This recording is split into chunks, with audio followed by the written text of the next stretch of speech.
नमस्कार विद्यार्थ्यांनो, तुमचं सर्वांचं स्वागत आहे आपल्या यूट्यूब सेशनमध्ये, ऑनलाईन यूट्यूब सेशनमध्ये.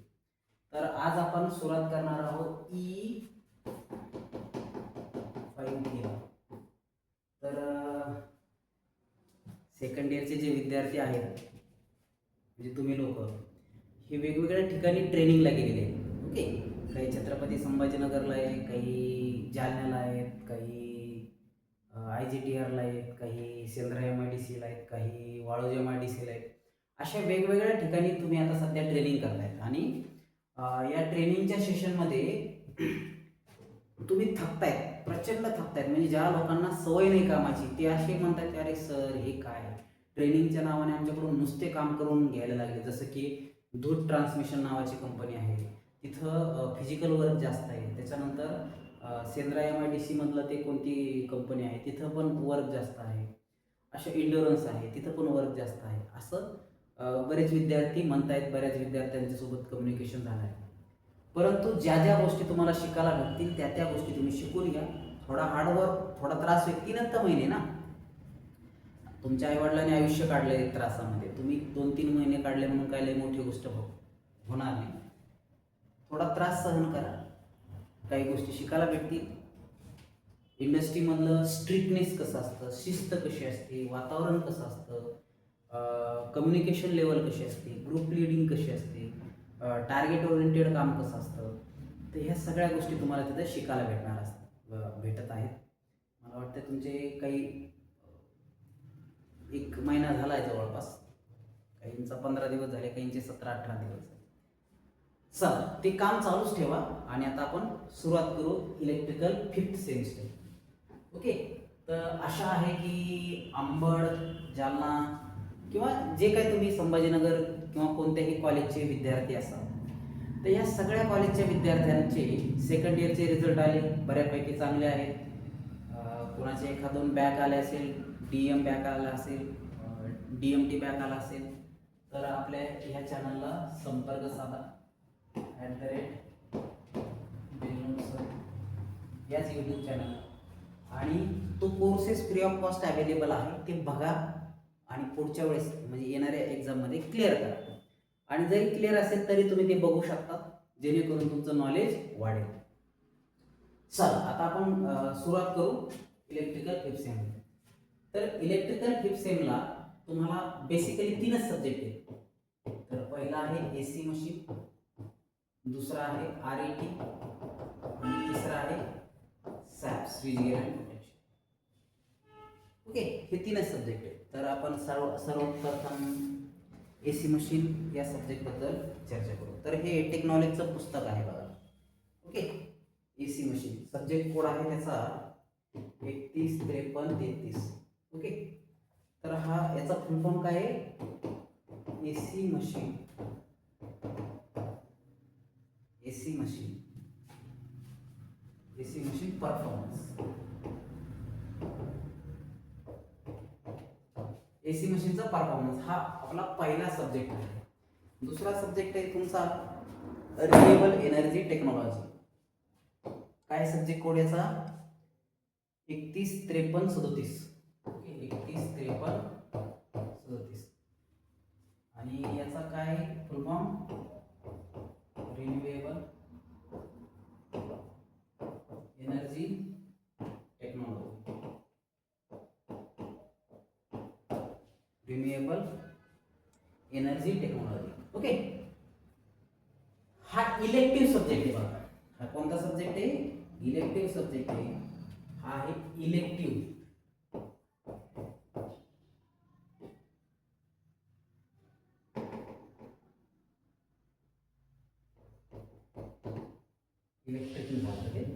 इलेक्टिव्ह म्हणजे तुम्ही ते निवडू शकता. तर याला अल्टरनेटिव्ह कोणते निवडू शकता तुम्ही? पॉवर सिस्टीम डायनामिक स्टॅबिलिटी निवडू शकता, किंवा अजून एक सब्जेक्ट आहे, हे 3 पैकी एक निवडू शकता. तर बऱ्यापैकी लोक RET सब्जेक्ट निवडतात.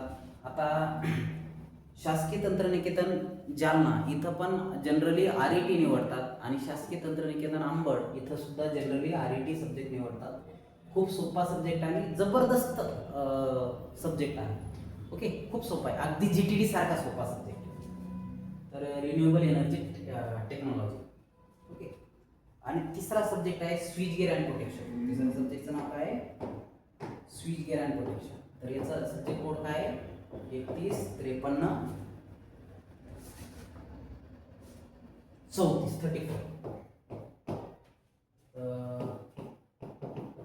स्विच गिअर अँड प्रोटेक्शन हा तिसरा सब्जेक्ट. हा इलेक्टिव्ह नाही, हे बेसिक सब्जेक्ट आहेत. दोन जे सब्जेक्ट आहेत ते कोर सब्जेक्ट आहेत, बेसिक सब्जेक्ट आहेत. टफ सब्जेक्ट म्हटलं तरी हरकत नाही, पण टफ काहीच नसतं. पॉलिटेक्निकमध्ये सगळं सोपं असतं. फक्त तुमची लेवल लहान असल्यामुळे ते तुम्हाला ते काही गोष्टी अवघड जाऊ शकतात, परंतु ओव्हरऑल खूप सोपं आहे. ओके. तर प्रत्येक सब्जेक्टमध्ये 5-5 टॉपिक आहेत. ओके. चला आता आपण एसी मशीनकडे वळू. ओके. एसी मशीनला 5 टॉपिक आहेत. कोणकोणते ते आपण बघू. ओके. तर बघा, एसी मशीनला फर्स्ट टॉपिक आहे तुमचा, फर्स्ट टॉपिक आहे 3 phase induction motor. 3 phase induction motor. Okay. दुसरा टॉपिक आहे तुमचा starting and controlling. Starting and controlling of 3 phase induction motor. तिसरा टॉपिक आहे तुमचा single phase induction motor.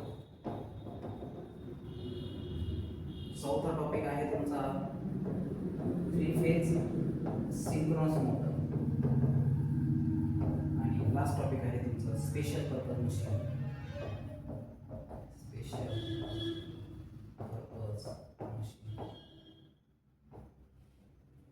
Special purpose machine. तर हे 5 टॉपिक आहेत आणि अतिशय सोपा सब्जेक्ट आहे. ECN सारखाच. ECN पण खूप सोपा होता. DC मशीन सुद्धा खूप सोपा होता. आणि हा सुद्धा खूप सोपा सब्जेक्ट आहे. म्हणजे टेक्निकल आहे, कन्सेप्च्युअली. कन्सेप्ट जर समजलं तर तुम्हाला ते सोपं जाईल, अदरवाईज डिफिकल्ट जाईल. ओके. तर 3 फेज इंडक्शन मोटर हा पहिला टॉपिक आहे. अतिशय महत्त्वाचा आणि रिअल लाईफमध्ये खूप महत्त्वाचा टॉपिक आहे. तुमची पिठाची गिरणी असेल, फॅन असेल. फॅन हा सिंगल फेजमध्ये मिळतो, पण 3 फेज फॅन सुद्धा आहे. तुमच्या शेतामधले क्रशर्स आहेत किंवा ज्याला आपण कडबाकुट्टी वगैरे म्हणतो ते आहेत. त्याच्यानंतर सेंट्रिफ्युगल पंप आहे, पाण्यातल्या मोटर, बोरवेलमधल्या, विहिरीतल्या, पाटातल्या. ह्या सगळ्या मोटर जनरली 3 फेज इंडक्शन मोटरच असतात. त्याची वर्किंग कशी होती, त्याची स्टार्टिंग कशी होती. ओके. त्याचं squirrel cage type, slip ring type ते आपण बघणार आहेत.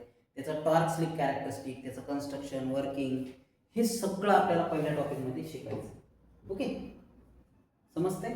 त्याच्यानंतर दुसरं आहे starting and controlling of 3 phase induction motor. मग 3 फेज इंडक्शन मोटर स्टार्ट कशी होती?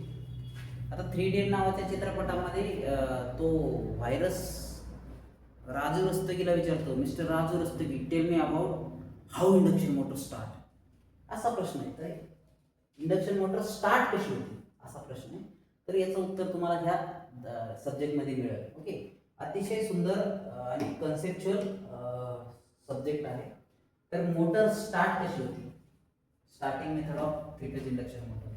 त्याच्या स्लिप नावाचा कन्सेप्ट काय असतो, कंट्रोलिंग कशी करायची, स्पीड कंट्रोल कसं करायचं ते आपण बघणार. ते वेगवेगळे स्टार्टर बघणार आहेत. Dual starter, star delta starter, auto transformer starter, rotor resistance starter, हे सगळे स्टार्टर आपल्याला इथं बघायचे. त्याच्यानंतर single phase induction motor. Single phase induction motor कशी मोटर आहे, याच्यामध्ये double field revolving theory.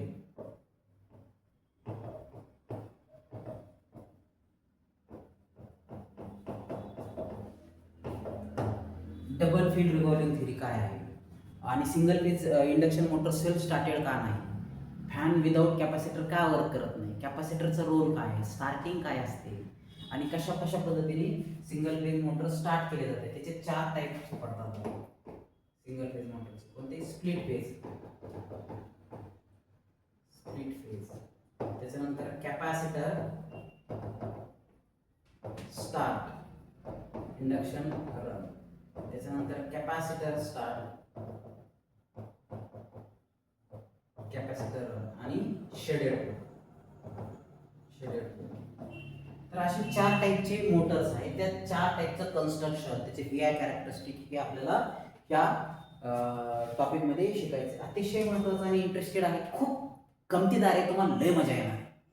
Okay. हां, आता तुम्ही जे ड्राईव्ह पाहिलेत कंपनीमध्ये की मोटर पाहिल्यात, खोललेत, तर तेच तुम्हाला प्रत्यक्षात शिकायचं. ओके. डीसीचं तुम्ही बघितलं, DC generator, DC motor, DC series motor, shunt motor, compound motor, त्याच पद्धतीने जनरेटर, त्याचं EMF इक्वेशन वगैरे, किंवा ट्रान्सफॉर्मर सुद्धा आपण बघितलं. त्याच पद्धतीने हे तुम्हाला डिटेल बघायची, मजा येणार, एकदम मजा येणार. ओके.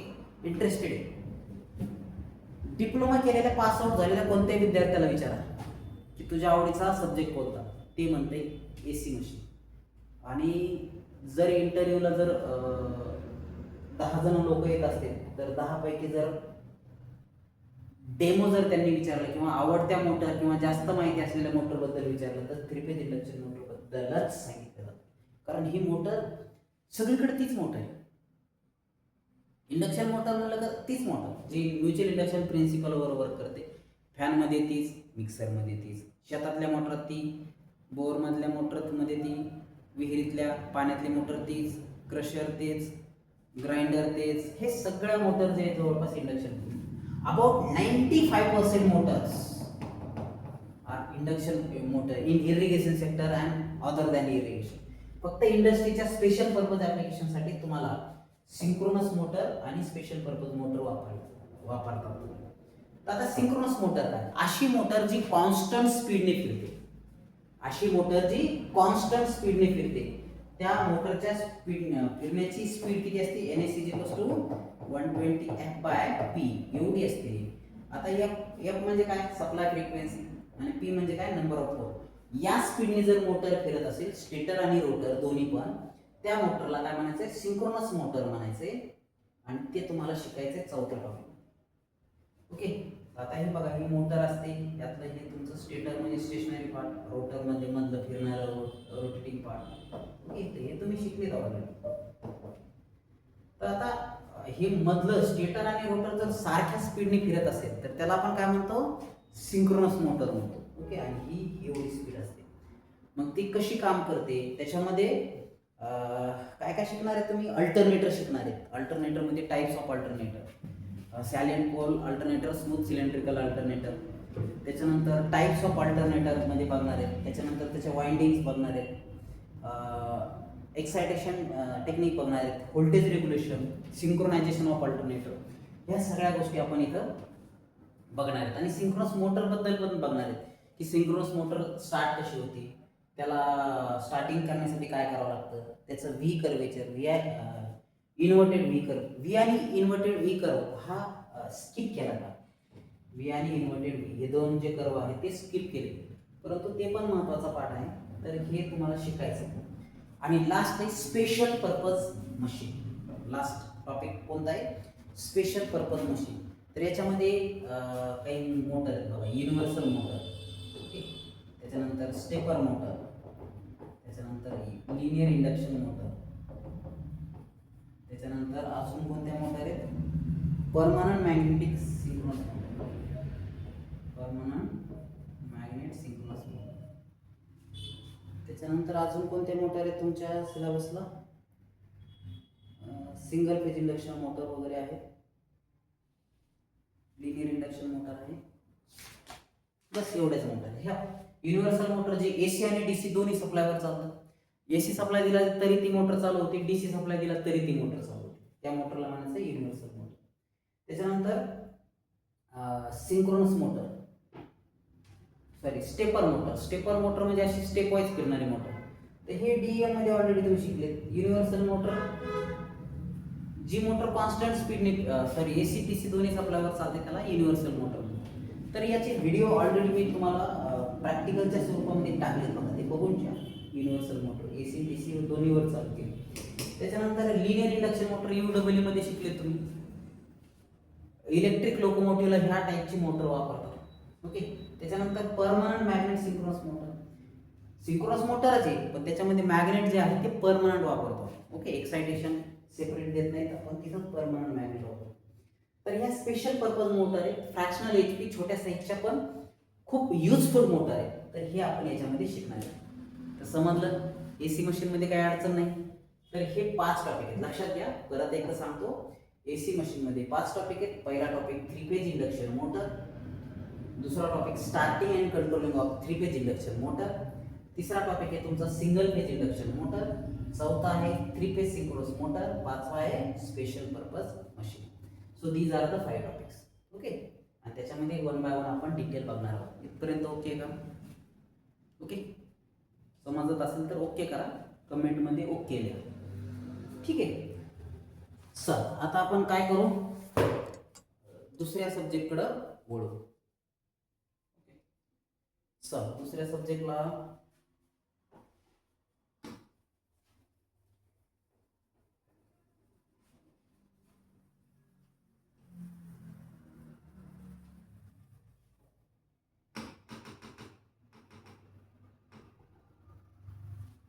याचा स्क्रीनशॉट काढून घ्या, याचा फोटो काढून घ्या, जेणेकरून तुम्हाला त्याचा फायदा होईल.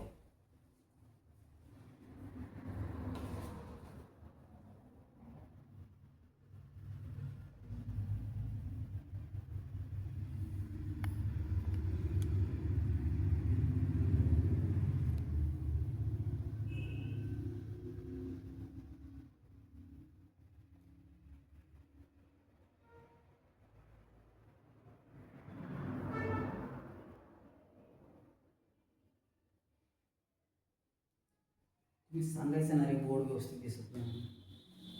हे स्पेशल पर्पज मोटरमध्ये हे युनिव्हर्सल मोटर, हे स्टेपर मोटर, हे लिनियर इंडक्शन मोटर, हे परमनंट मॅग्नेट सिंक्रोनस मोटर. तर हे आपण बघणार आहे. ओके, चल आता आपण काय करू, सेकंड सब्जेक्टकडे जाऊ. अतिशय सोपा सब्जेक्ट आहे, अगदी प्रत्येकाला 100 पैकी 100 मार्क मिळू शकतील असा जबरदस्त सब्जेक्ट आहे. डीसी मशीन पेक्षा सोपा आहे. नेक्स्ट बघू आपण switch gear and protection. Next काय बघायचे, स्विच गिअर अँड प्रोटेक्शन, सॅट. तर बघा या पद्धतीनं त्याचं पुस्तक आहे टेक्नॉलॉजीचं. तुम्ही कोणतंही घेऊ शकता, की रेफरन्स घेऊ शकता किंवा नाही घेतलं तरी चालेल, आपण सगळ्या गोष्टी कव्हर करणार आहोत. तर स्विच गिअर अँड प्रोटेक्शन मध्ये परत तुम्हाला सांगतो 5 टॉपिक. जसं एसी मशीन मध्ये 5 होते, तसे स्विच गिअर मध्ये सुद्धा 5 टॉपिक आहेत. पहिला आहे fundamental of protection.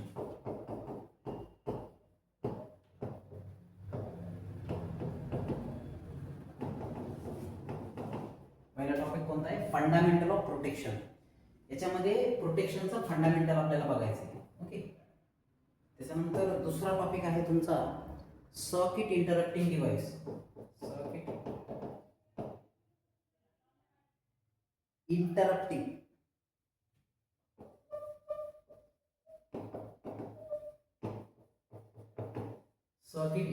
Device. Okay, so second chapter is circuit interrupting device. Third is a protective relay. Third unit is a protective relay. Fourth unit is protection of alternator, motor, transformer, busbar and transmission line. Okay, so again third and fourth unit are combined. The fourth and fifth are combined. Protection of alternator, motor, transformer, bus bar and transmission line.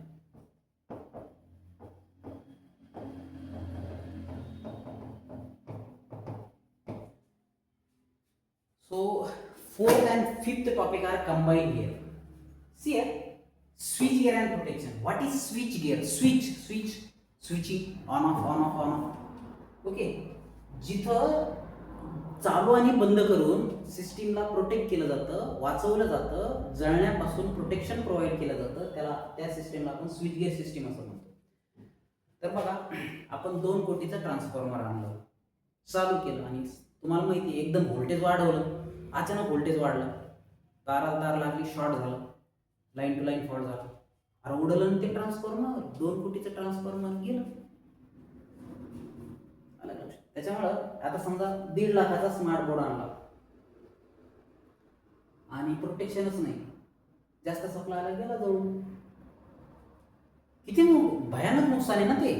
2 मिनिटाच्या excessive सप्लायमुळं लाखो रुपयाचं नुकसान होऊ शकतं. ते नुकसान टाळण्यासाठी आपण काय करत असतो, स्विच गिअर सिस्टीम वापरत असतो. मग MCB वापरतो आपण, फ्युजेस वापरतो, ELCB वापरतो, RCB वापरतो, ह्या सगळ्या गोष्टी आपण वापरतो, त्यालाच म्हणायचं स्विच गिअर. तर आता याच्यामध्ये फंडामेंटल ऑफ प्रोटेक्शन, प्रोटेक्शन म्हणजे काय त्या गोष्टी आपल्याला बघायच्या. तर पहिल्या टॉपिकमध्ये आपण काय काय शिकणार आहे थोडक्यात सांगतो. तर प्रोटेक्टिव्ह सिस्टीम काय असते, what are the necessity of protective system, then function and component of protection system, what is normal and abnormal condition of power system, then types of fault and their causes, okay, protective zone and backup protection, and current limiting reactor, then short circuit KVA calculation, हे सुद्धा आपण बघणार आहे. तर काय काय बघणार आहेत आपण, बेसिक बघणार आहे. त्याच्यानंतर प्रॉपर्टीज किंवा फंक्शन ऑफ प्रोटेक्टिव्ह सिस्टीम, त्याच्यानंतर फॉल्ट म्हणजे नॉर्मल अँड अबनॉर्मल कंडिशन्स, त्याच्यानंतर protective zone and backup protection, त्याच्यानंतर करंट लिमिटिंग रिॲक्टर, त्याच्यानंतर शॉर्ट सर्किट KVA कॅल्क्युलेशन. ह्या सगळ्या गोष्टी आपण शिकणार आहेत फंडामेंटल ऑफ प्रोटेक्शन नावाच्या टॉपिकमध्ये. ओके, तर बेसिक आहे प्रोटेक्शनचं, ते आपण तिथं शिकणार आहे. त्याच्यानंतर दुसरा टॉपिक आहे सर्किट इंटरप्टिंग डिव्हाइस. आता इंटरप्टिंग डिव्हाइस म्हणजे काय, डिस्टर्ब करणार. ओके, तर इथं सर्किट ब्रेकर आपण शिकणार आहे. काय बघणार आहेत आपण, सर्किट ब्रेकर. तर कोणकोणते सर्किट ब्रेकर आहेत ते आपल्याला बघायचे. तर कोणकोणते सर्किट ब्रेकर आहेत, 2 टाईपचे सर्किट ब्रेकर आहेत. ओके, एक LT आणि दुसरं HT. तर LT चे सर्किट ब्रेकर कोणते, MCB, ELCB, RCCB etcetera. Okay, त्याच्यानंतर अजून काय तिथं प्रोटेक्शनसाठी फ्युजेस वापरतो, RCB आयसोलेटर वापरतो, आयसोलेटर, फ्युजेस, हे सगळं आपण LT साईडसाठी बघणार आहे. HT साठी काय असतं रे, HT साठी असतं vacuum circuit breaker, air circuit breaker, oil circuit breaker. Oil सर्किटमध्ये MOCB, BOCB, त्याच्यानंतर फोर्सफुली ऑइल सर्किट ब्रेकर, असे वेगवेगळे सर्किट ब्रेकर आपल्याला इथं बघायचे. तर ह्या टॉपिक हा सगळ्यात मोठा टॉपिक आणि खूप इंटरेस्टेड आहे, लय मजा येणार आहे. ओके, आर्क रेंचिंग मीडियम वरून सर्किट ब्रेकरचे वेगवेगळे टाईप पडतात. SF6 सर्किट ब्रेकर काय आहे हे पण तुम्हाला शिकायला भेटेल, SF6 सर्किट. तर हे second topic circuit interrupting device. तिसरा आहे प्रोटेक्टिव्ह रिले. प्रोटेक्टिव्ह रिले म्हणजे रिले तर माहिती आहे तुम्हाला. तर हा रिले कसा काम करतो किंवा त्याच्यासाठी काय काय प्रॉपर्टीज आहेत, त्या रिलेचे टाइप्स कोणकोणते, ह्या सगळ्या गोष्टी तुम्ही तिथं बघणार आहे. ओके, तर याच्यामध्ये HT आणि LT ब्रेकर तर बघितलं. हां, रिले, तर याच्यामध्ये आपण प्रोटेक्टिव्ह रिले बघणार आहे. त्याच्यानंतर बेसिक रिले टेक्नॉलॉजी बघणार आहे, इलेक्ट्रोमॅग्नेटिक रिले बघणार आहे, स्टॅटिक रिले बघणार आहे, डायरेक्शन रिले बघणार आहे. तर ह्या सगळ्या गोष्टी आपण बघायच्या. Okay, current and voltage differential relay, attractive armature relay, त्याच्यानंतर static relay, moving relay, okay, electromagnetic disc relay. तर ह्या सगळ्या डिफरंट टाइप्स ऑफ रिले बघणार. ओके, डिफरंट टाइप्स बघणार ते रिलेचे. तर हा पहिला टॉपिक, हा दुसरा टॉपिक, हा तिसरा. आता चौथा आणि पाचवा हे 2 जे टॉपिक आहे त्याचा कंबाईन करून एकच केला, म्हणजे 4च टॉपिक आहेत. Okay, switch gear and protection मी मध्ये तुम्हाला सुरुवातीला बोललो मी की there are 5 topics, but actually there are only 4 topics because 4 and 5 are combined together and formation of only one unit. So unit number 4 is protection of alternator, motor, transformer, bus bar and transmission line. असा मोठा topic आहे. तर प्रत्येक गोष्टीचं protection बघायचं आपल्याला. तर protection of alternator बघणार आहेत आपण, प्रोटेक्शन ऑफ बस बार बघणार आहेत, प्रोटेक्शन ऑफ ट्रान्सफॉर्मर बघणार आहेत, प्रोटेक्शन ऑफ मोटर बघणार आहेत. ओके, आणि ट्रान्समिशन लाईनचं प्रोटेक्शन सुद्धा बघणार आहेत. असे 5 कन्सेप्ट एकाच टॉपिकमध्ये कव्हर करणार आहेत आपण. ओके, हा अतिशय महत्त्वाचा टॉपिक आहे. तर 4च टॉपिक आहेत पण महत्त्वाचे. ओके, तर हे तुमचं स्विच गिअर अँड प्रोटेक्शन खूप खतरनाक सब्जेक्ट आहे, खूप मजा येणार आहे तुम्हाला शिकायला. ओके, कारण फॉल्ट कसा होतो किंवा त्याला ओव्हरकम कसं करायचं, त्याला प्रोटेक्शन कसं द्यायचं, त्याला कोणकोणत्या टाईपचं प्रोटेक्शन आपण देऊ शकतो आणि येणाऱ्या ट्रबल शूटिंग कोणत्या, एकदम गमतीदार आहे. ओके, मजा आने वाला आहे. ये सेकंड सब्जेक्ट आहे तुम्हाला स्विच गेअर आणि प्रोटेक्शन. आता आपण थर्ड सब्जेक्टकडे येऊ. आता आपण थर्ड सब्जेक्ट येऊ.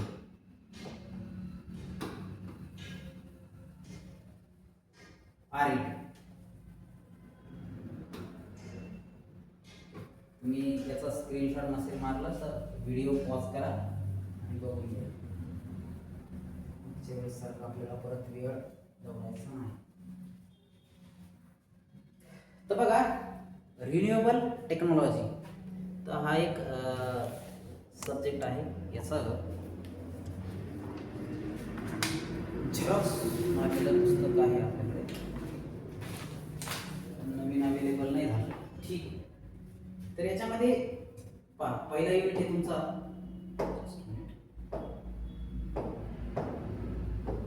पहिला युनिट आहे तुमचा solar power technology.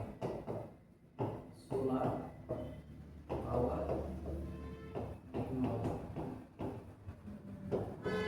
First unit is solar power technology. Second unit is wind power technology.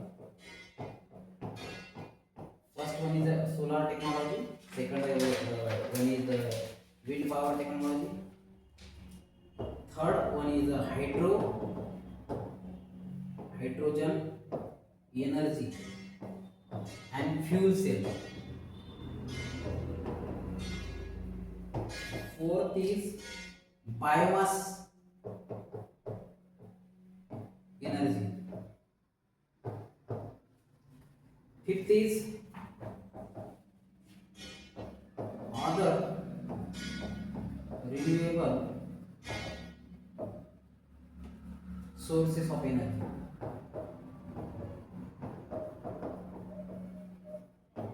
So these are the 5 chapters. So these are the 5 units. First one is the solar power technology. So what is solar power technology? You know that when sun is strike on the photovoltaic cell, what happen? Positive charge and negative charge are separated and formation of DC voltage is there. So that technology is known as solar technology. सूर्यप्रकाशापासून विद्युत धारा तयार करण्याची जी technology आहे त्याला आपण solar technology असं म्हणतो. तर या सोलार टेक्नॉलॉजी मध्ये बेसिक काय आहे, तर काय बघणार आहेत आपण? सोलार रेडिएशन बघणार आहे. Solar radiation, solar radiation. त्याच्यानंतर अजून काय बघणार आहे? Solar radiation geometry. Okay, radiation and geometry. Okay, त्याच्यानंतर solar radiation instrument for measurement of solar radiation. Measurement of solar radiation. Okay, solar रेडिएशनचं मेजरमेंट करण्याचे parameter. Principle of conversion of radiation. Okay, solar cell principle. त्याच्यानंतर flat plate collector, photovoltaic cell आणि concentric collector. Okay, types of collector. तर हे सुद्धा आपण बघणार आहेत. तर हे सगळं सोलार पॉवर टेक्नॉलॉजीच्या अंडर आपण सगळ्या गोष्टी शिकणार आहे वन बाय वन. येतं लक्षात? सो तर हे पहिल्या टॉपिक मध्ये तुम्हाला शिकायचं सोलारच्या सगळ्याच गोष्टी त्याच्यामध्ये शिकायचं. ओके, त्याच्यानंतर नेक्स्ट आहे wind power technology. Wind power म्हणजे काय? Wind energy strike on turbine blade. What happen? Wind turbine rotate, wind turbine rotate, and when wind turbine is directly mechanically coupled with alternator, when alternator rotate it produce electricity. Okay, तर याच्यामध्ये wind power technology आपण बघणार आहेत. तर wind technology मध्ये काय काय बघणार आहेत आपण? Cut in, cut out, speed वगैरे. ओके, त्याच्यानंतर टाइप्स ऑफ टर्बाइन, कन्वर्जन, त्याच्यानंतर wind mill, horizontal axis, vertical axis, gear box, variable speed, constant frequency वगैरे वगैरे. ह्या सगळ्या गोष्टी आपल्याला विंड टर्बाइनच्या इथं बघायच्या. तर पहिला आहे सोलार पॉवर टेक्नॉलॉजी, दुसरी विंड पॉवर टेक्नॉलॉजी. आता तिसरं आहे हायड्रोजन फ्यूल. हा गंमत आहे बरं का. 1 लिटर पाणी घ्या, घेतलं.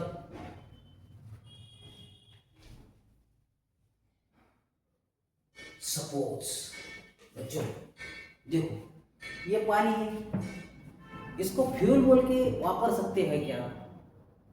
नाही, अरे वापर सकते. मग पाण्यामध्ये काय असतं? H2O. पाण्यामध्ये काय असते? पाण्याचा फॉर्म्युला H2O. मग याचं H2 वेगळं करा, O2 वेगळं करा, हायड्रोजन आणि ऑक्सिजन वेगळं करा आणि त्या पाण्यापासून काय करा? हायड्रोजन एनर्जी तयार करा. तर त्यालाच म्हणतात काय? Hydrogen energy. ओके. आणि त्याला आपण फ्यूल सेल म्हणून वापरायचं. म्हणजे काय? ते स्टोअर करायची ती एनर्जी आणि नंतर ती बॅटरीच्या फॉर्मॅटमध्ये सेल स्टोअर करायची. नंतर जसं लागल तसं वापरायचं. उदाहरणार्थ काय करायचंय? सूर्यप्रकाशाची उष्णता येते, त्याच्यापासून सोलार एनर्जीचं कन्व्हर्जन इलेक्ट्रिकल एनर्जीमध्ये करायचं. मग त्या इलेक्ट्रिकल एनर्जीचं काय करायचंय? पाण्याचं इलेक्ट्रोलायझेशन करायचं. ओके. पाण्याला इलेक्ट्रोलाइज करायचं आणि पाण्याला इलेक्ट्रोलाइज करून हायड्रोजन वेगळा करून त्याचं फ्यूल सेल बनवायचे आणि ज्यावेळेस गरज पडेल त्यावेळेस परत वापरायचे. अशा पद्धतीचं जे इंधन आहे त्याला आपण काय म्हणतो? फ्यूल सेल म्हणतो. आणि हे अतिशय महत्त्वाचं इंधन आहे आजच्या घडीला. तर ह्याचा आपण अभ्यास करणार आहोत. तर याच्यामध्ये आपण काय बघणार आहे? व्हॉट इज हायड्रोजन प्रोडक्शन, त्याच्यानंतर त्याची नीड, त्याचे लिमिटेशन्स, अल्टरनेटिव्ह फ्यूल, त्याच्यानंतर कंपॅरिझन ऑफ हायड्रोजन और other fuel. Okay. Fuel cell, त्याच्यानंतर पोलरायझेशन ऑफ फ्यूल. तर ह्या सगळ्या गोष्टी आपण शिकणार आहे. कशाच्या रिलेटेड? हायड्रोजन एनर्जीच्या रिलेटेड. ओके, समजले? चल आता बघा, बायोमास, शेतातला कचरा, पाचट, ऊसाचं पाचट, शेणखत, काडी कचरा, फांद्या, काटे, कोणत्याही प्रकारचा बायोडिग्रेडेड कचरा म्हणजे ज्याला वाळवी खाते, लाकडाला वाळवी खाते, त्याचं मातीमध्ये रूपांतर होतं. अशा वाळवी खाणाऱ्या प्रत्येक घटकापासून आपण एनर्जी तयार करू शकतो. त्याला आपण काय म्हणतो? बायोमास. बायो म्हणजे काय? भूतलावरलं जैविक घटक ज्याचं विघटन होतं असं. आणि त्या मास पासून आपण इलेक्ट्रिसिटी तयार करतो. त्याला आपण काय म्हणतो? Biomass electricity. ओके. तर मग आता बायोगॅस कन्व्हर्जन माहित असतं तुम्हाला. तर बायोगॅसमध्ये आपण काय करतो? बायोगॅस प्लांट तयार करतो. याच्यामध्ये कचरा, स्लरी हे ते टाकून त्यापासून आपण मिथेन गॅस बाहेर पाडतो. त्या गॅसपासून आपण इलेक्ट्रिसिटी तयार करतो. किंवा आपण LPG गॅस किंवा इंधन म्हणून ते गॅस वापरतो. तर अशा पद्धतीने आपण बायोगॅस एनर्जीचा वापर सुद्धा रिअल लाईफमध्ये मोठ्या प्रमाणात करू शकतो. ओके. तर बायोगॅस प्लांटचं सिलेक्शन कसं करायचं किंवा KVIC डायजेस्टर काय काम करतं, बायोमास प्लांटचे प्रकार किती आणि कशा पद्धतीने ते हे करायचं, त्याचे क्लासिफिकेशन वगैरे हे आपण ह्या 4th युनिटमध्ये बघणार आहे. अतिशय मजेदार आहे. तुम्ही शिकलात ऑलरेडी बायोगॅस 8वी 9वी 10वीला शिकलात कधीतरी. ओके. तेच आपल्याला बघायचं आहे. फक्त ते टेक्निकल टर्म्समध्ये इलेक्ट्रिकलच्या लँग्वेजमध्ये शिकायचे. ओके. एकदम मजेदार कन्सेप्ट आहे, आपण बघणार आहे. त्याच्यानंतर other renewable sources of energy. याच्या व्यतिरिक्त काही एनर्जीचे सोर्सेस आहेत का? तर आहेत नक्की. कोणकोणते? तर हायड्रोजन फ्यूल आहे. त्याच्यानंतर ओशन टायडल, समुद्राच्या लाटा, भरती आली ओहोटी आली. तर ह्या भरती आणि ओहोटी बघा, हा समुद्र आहे. समुद्राला काय केलं? ज्यावेळेस पाण्याची भरती आली त्यावेळेस काय केलं? इथं टर्बाईन लावलं. तरी पाण्याला भरती आल्यानंतर पाणी इकडं गेलं तर टर्बाईन फिरलं. परत उलट्या ज्यावेळेस ओहोटी आली, पाणी खाली यायला लागलं, परत फिरलं. या प्रोसेसमध्ये आपण इलेक्ट्रिसिटी तयार करू शकतो. ओके. तर त्या टाईपच्या एनर्जीला आपण काय म्हणतो? ओशन टायडल एनर्जी म्हणतो. काय म्हणतो? ओशन टायडल एनर्जी, समुद्राच्या लाटापासून तयार होणारी ऊर्जा. आता तुम्हाला माहिती आहे पृथ्वी कशी आहे? गोल आहे. पृथ्वीच्या आतमध्ये काय आहे? लावा आहे. पृथ्वीच्या आतमध्ये काय आहे? व्हॉल्कॅनो आणि खूप सारी हीट आहे. मग ही हीट एनर्जी जर आपण बाहेर काढून जर आपण पाण्याच्या वाफ तयार केल्या, ती टर्बाईनच्या ब्लेडवर आदळली आणि ते इलेक्ट्रिसिटी तयार केली तर जमल का? हो, बिलकुल जमल. या टाईपच्या एनर्जीला आपण काय म्हणतो? जिओथर्मल एनर्जी असं म्हणतो. जिओ म्हणजे काय? अर्थ रिलेटेड. जिओथर्मल अर्थची जी आजची इंटरनल एनर्जी आहे हीटच्या फॉर्ममध्ये, ही हीटच्या फॉर्ममध्ये एनर्जी बाहेर काढायची, त्यानं काय करायचं, पाणी गरम करायचं आणि ती त्या पाण्याची स्टीम करायची आणि ती टर्बाईनवर ब्लेडवर आदळून इलेक्ट्रिसिटी तयार करायची. ही एक प्रोसेस. दुसरी हीट एनर्जी जी ती डायरेक्ट टर्बाईनच्या ब्लेडवर आदळायची, प्रेशराइज हीट टर्बाईनच्या ब्लेडवर आदळून की इलेक्ट्रिसिटी तयार होईल. ओके, तर अशा 2-3 पद्धतीने आपण इलेक्ट्रिसिटी तयार करू शकतो. जिओथर्मलच्या पद्धतीने, ड्राय टाईप, वेट टाईप असे त्याचे प्रकार आहेत. ओशन टायटलच्या याने सुद्धा करू शकतो.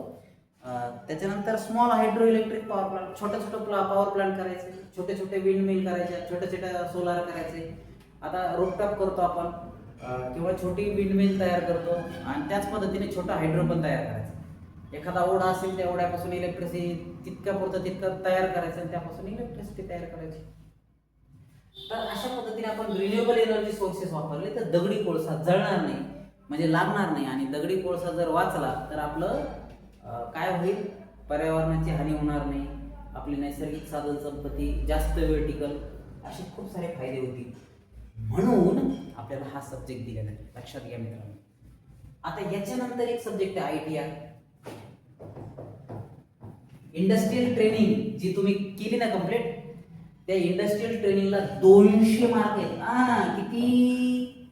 200. गंमत नाही, 200 खूप होतात. या 200 पैकी तुम्हाला खूप चांगले मार्क, काही ना 197 मार्क पडलेले. किती? 197. 200 पैकी 195, 190, 197. अरे एकदम स्कोर वाढून जातो.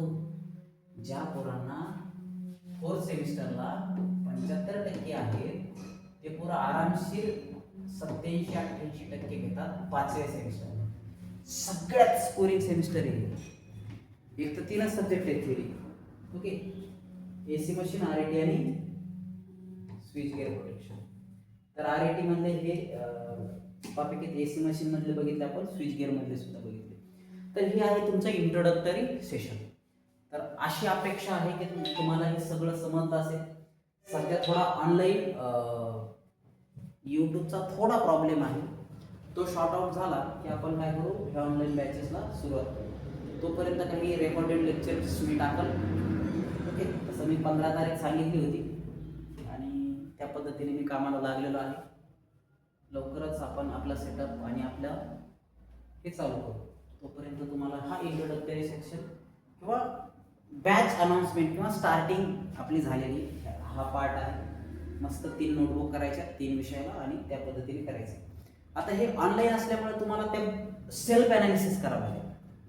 बघा, ऑफलाईन बॅचेस असल्याच्या नंतर मी बघतो की बाबा रोज दिलेला होमवर्क केला का, टेस्ट होतात, ह्या सगळ्या गोष्टी. पण ऑनलाईनमध्ये तुम्हालाच करायचं आहे की तुम्हाला रोज टास्क देणार, तुम्ही ते घरी कंप्लीट करून स्वतःच कंप्लीट करून ठेवायचे. ज्यावेळेस तुम्ही प्रत्यक्ष ऑफलाईनला भेटाल तुम्हाला, तर त्यावेळेस मात्र ती नोटबुक तुमची कंप्लीट असणं गरजेचं आहे. ओके, ते समजलं. सर थांबू आपण इथं. अभ्यासाला लागा, सुरुवात करा आणि स्वतःची काळजी घ्या. जास्त कंपनीच्या दगदगीमध्ये स्वतःला वाहून नेऊ नका. दुसरी गोष्ट, लई मस्ती आणि खूपच एन्जॉय करू नका. व्यवस्थित राहा, स्वतःची काळजी घ्या. पावसा पाण्याचे दिवस आहेत, जास्त हिंडू नका, दमू नका आणि सुरुवाती कंपनीसोबत चिडचिड करू नका. चांगल्या पद्धतीने काम करा, शिकून घ्या. सगळ्यात महत्त्वाचं शिकून घ्या. ओके.